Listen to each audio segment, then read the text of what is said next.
Informasi seputar kuliner. Kali ini mungkin cocok buat Anda yang suka masakan olahan santan. Jadi bosan dengan olahan gulai yang itu-itu saja, bagaimana jika Anda menikmati olahan gulai ikan limbat salai?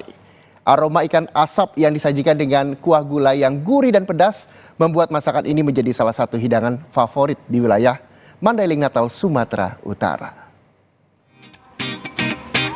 Gulai ikan limbat salai merupakan salah satu menu khas serta andalan warga di Mandailing Natal, Sumatera Utara. Ikan salai dalam bahasa daerah Sumatera merupakan ikan yang dikeringkan menggunakan asap.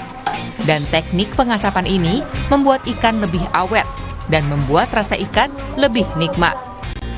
Dan salah satu jenis ikan yang disalai atau diasap adalah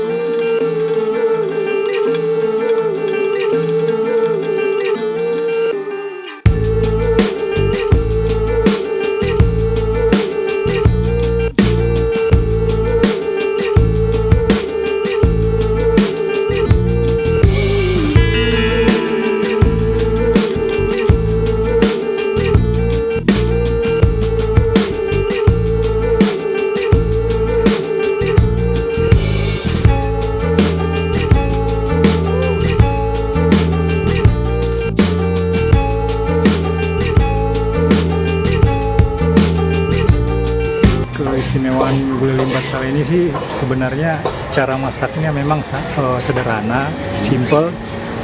Cuman yang khasnya di situ ya karena limbat salai itu setiap yang disalai itu akan menimbulkan rasa pedas yang sangat beda dengan gulai yang lain. Artinya lebih pedas? Lebih pedas ya. Apalagi limbat ini sebelum kita masukkan ke dalam santan atau yang sudah mendidih, kita sebelumnya harus membakar duluan membakar lele tersebut agar aroma apanya itu lebih kuat ya, lebih khas. Oke.